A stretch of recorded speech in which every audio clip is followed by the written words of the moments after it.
Get this, that you hold a degree in psychology doesn't make you an expert on narcissism and psychopathy. Psychology is a vast field with dozens of subspecialties. It's not enough to have a PhD or something in psychology. You need to work in the field for decades. You need to study. You need to be involved in all kinds of research. You need to publish peer-reviewed papers. You need to participate in international conferences. And if you don't do any of this, any of these, you're not an expert.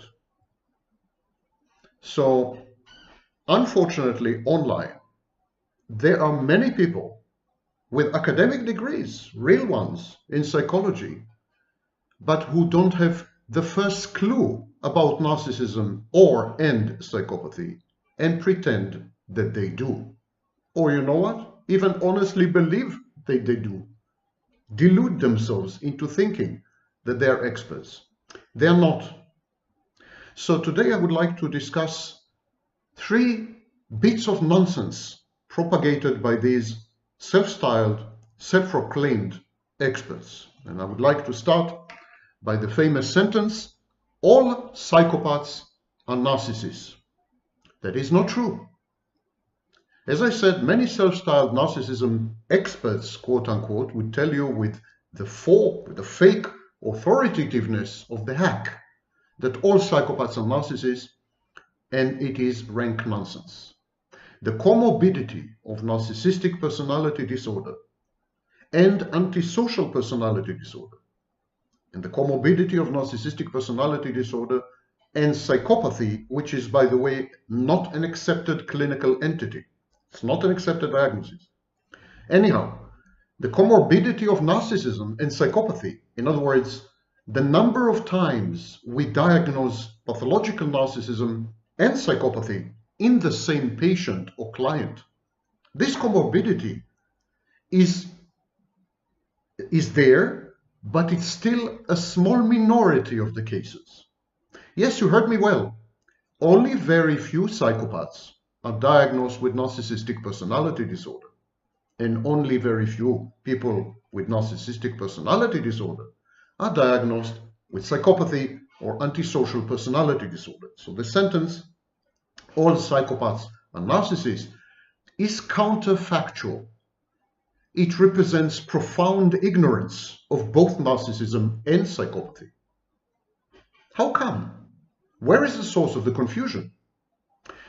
Most psychopaths are grandiose. They have grandiosity. But anyone who confuses grandiosity with narcissism has no business deceiving the gullible into believing that he or she is an expert on narcissism. Because grandiosity is not narcissism. Grandiosity is a fantasy defense. It is founded on a cognitive distortion, a misperception of reality, and impaired reality testing. Grandiosity makes an appearance in many mental health disorders, many personality disorders, including borderline, paranoid, and schizoid personality disorders. Grandiosity appears in certain mood disorders, for example, the manic phase of bipolar disorders. And grandiosity also appears in psychotic disorders. And this is a very partial list. Grandiosity is an extensive parameter of several mental health disorders, one of which is, of course, narcissistic personality disorder. It's a fantasy defense, and fantasy is very common in the vast majority, actually, of mental illnesses. One should not confuse grandiosity with narcissism if one is really an expert. If one were really into this subfield of psychology, one would never make this mistake. Grandiosity is common to both narcissists and psychopaths. No one is denying this. Actually, the PCLR, the test designed by Robert Hare, which is commonly used to diagnose psychopathy, the PCLR has a grandiosity dimension. But grandiosity that is common to both narcissists and psychopaths does not make narcissists and psychopaths one and the same. It does not even predict comorbidity. The fact that narcissists and psychopaths both share the trait or the cognitive distortion of grandiosity doesn't make them one and the same or comorbid. In other words, very few psychopaths are actually narcissists, because narcissism is about a lot more than grandiosity. Narcissism involves a panoply of traits, behaviors, cognitions, affects, moods, etc. Narcissism is a hyper-complex phenomenon. It cannot be reduced only to grandiosity. And so these self-proclaimed experts, they fail at Narcissism 101. It's a class that they fail spectacularly when they say that all psychopaths are narcissists. But this is only one of the more egregious examples of self-propagated ignorance online, ignorance masquerading as expertise.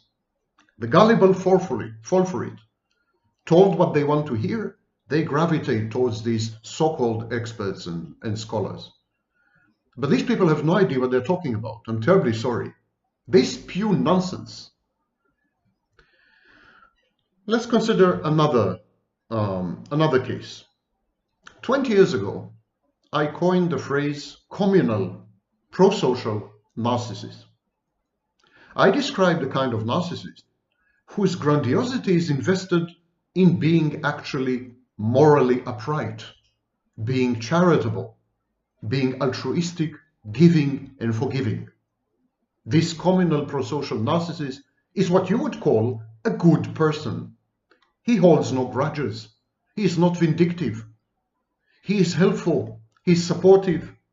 He imitates empathy to a great extent. Similarly, there is a communal pro-social psychopath. It's a psychopath who leverages his psychopathy to find love, acceptance, and social legitimacy. He sublimates his antisocial tendencies. Secondary psychopaths, factor 2 psychopaths, are all communal pro-social psychopaths. It's another name. Secondary psychopathy is another name for borderline personality disorder because it involves mostly dysregulated emotions. The covert borderline, which is a new diagnosis that I'm proposing and promoting right now, the covert borderline is a communal variant of the psychopath. He's a good family man. He loves his children. He is faithful to his spouse. He is a pillar of the community and society. The communal pro-social psychopath seeks love the way a psychopath would, for example, by becoming sexually dysregulated, unboundaried, self-trashing, and promiscuous. These are all psychopathic behaviors because they involve recklessness, they involve a lack of impulse control, and to some extent, contumaciousness and defiance. So the communal psychopath would leverage his psychopathy, his psychopathic traits and behaviors to obtain socially acceptable goals, such as belonging, acceptance, love, endearment, family.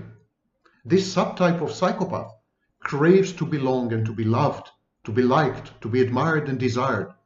And so he would do anything, including antisocial acts, to feel that way and to accomplish these goals, because psychopaths are always goal-oriented. But the goals could be socially positive, pro-social.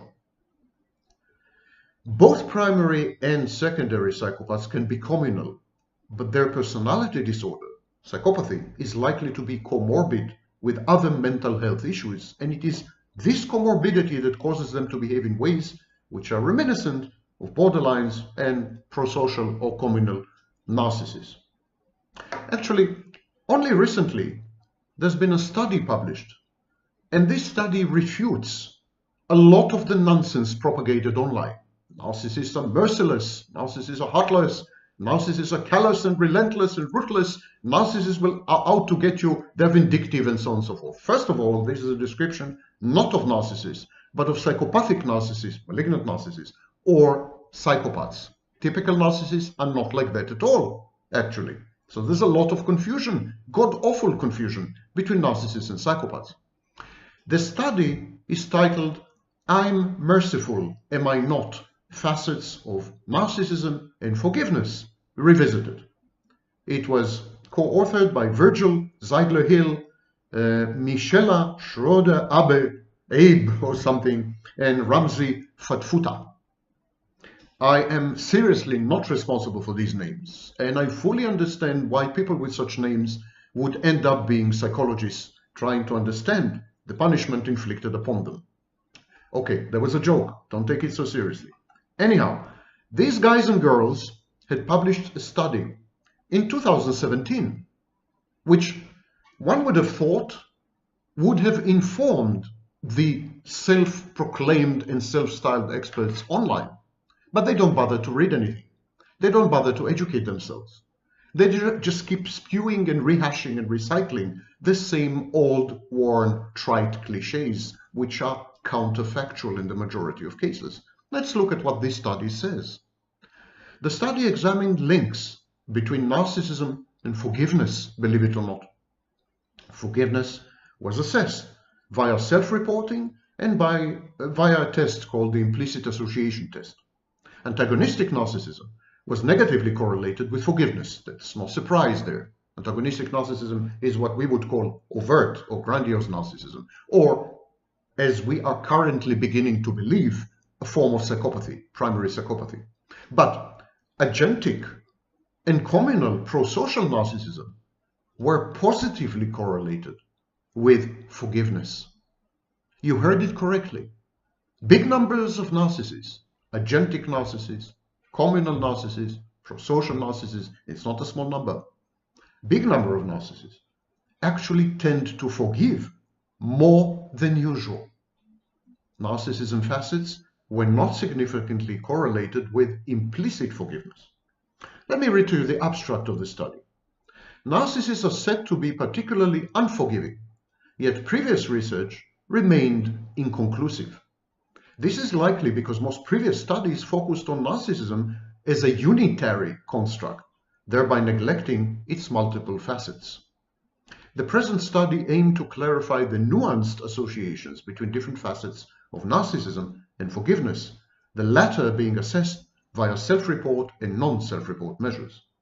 The result of a structural equation model, SEM, showed that antagonistic aspects of narcissism were negatively correlated with explicit forgiveness. No surprise there. Importantly, agentic as well as communal aspects of narcissism were positively correlated with explicit forgiveness. Aspects of narcissistic personality were not correlated with implicit forgiveness, but were correlated with explicit forgiveness. The results suggest that not all facets of narcissism are associated with an unforgiving stance. Let me break it down to you using human speak. Narcissistic people, every self-styled and self-proclaimed expert online will tell you that narcissistic people, they hold grudges, they are unforgiving, they go after you, they're vindictive, etc., etc. That is not true. At least not true for all narcissists. As I said, this study was published in the Journal of Research in Personality in 2017. And what these authors did, they broke narcissism into three subtypes: antagonistic, agentic, and communal. Antagonistic narcissism is a tendency to strive for supremacy and derogate other people. Agentic narcissism refers to a tendency to self-promote oneself and seek admiration. Communal narcissism describes the tendency to have a grandiose view of one's own helpfulness to other people. I'm quoting from an interview that Ramzi Fatfuta, the lead author, had given. He said in the interview, "The construct of narcissism has fascinated me since I was working on my PhD thesis on the correlates of forgiveness. Already there, I discovered that not all types of narcissism come across as unforgiving as previously assumed, as only the antagonistic but not the agentic narcissists tend to show revenge-related reactions following conflict or transgression. My co-authors and I wanted to follow up on the relationship between different narcissism facets and forgiveness, further examining a third facet, communal narcissism, as well as narcissist forgiveness at an implicit, in other words, automatic level." So they studied, this is a huge study by the way, one of the biggest studies ever conducted on narcissism. There were well over 1,100 individuals, and they found evidence that certain forms of narcissism are actually associated with a more forgiving stance. You heard it here. You heard it here the first time. Many narcissists are more forgiving than normal people. Individuals who scored high on measures of agentic and communal narcissism tended to agree with statements like, "I tend to get over it quickly when someone hurts my feelings." The opposite was true for those who scored high on a measure of antagonistic narcissism. So Fatfuta says in an interview to Psychopaths, not all types of narcissists seem to be unforgiving, merciless, or resentful. In fact, those narcissists who elevate themselves above others based on their self-perceived moral superiority, those narcissists known as communal narcissists, or those narcissists who elevate themselves for the sake of being admired by other people, agentic narcissists, those narcissists describe themselves as being particularly lenient. That's me. In contrast, those narcissists marked by a hostile interpersonal style known as antagonistic narcissism reported greater levels of unforgiveness. Interestingly, however, continues Fatfuta, all three narcissism types were not correlated with implicit self-views of forgiveness. This observation may indicate, for example, that the concept of forgiveness is not central to narcissists' inner self-views, self-perception. However, this hypothesis remains to be tested in future research. The study is very well constructed. It's cross-sectional, and it prevented the authors from making inferences about cause and effect. Fatfuta adds in the interview, the causality of the narcissism-forgiveness relationship is yet to be established. Do experiences of conflict and associated unforgiveness or forgiveness cultivate narcissistic traits? Or alternatively, does narcissism ultimately lead to the development of a more or less forgiving stance? Which is the chicken, which is the egg? Also, continues Fatfuta, we focused on grandiose narcissism as a continuous trait of normal, in other words, subclinical personality. An open question pertains to whether the observed relationships hold for pathological narcissism as well. These and other questions need to be addressed in future investigations. For an informed and updated view of narcissism, stick to channels by real experts on the topic. When you come across a channel, look at the biography of the self-proclaimed or self-styled expert. Did he or she publish anything on the topic in a peer-reviewed magazine, academic journal? Did she participate in any international conference and presented a paper or a video presentation? Is she recognized in her field? Is she cited by other authors? And if not, stay away. She or he, the self-proclaimed expert, are fake.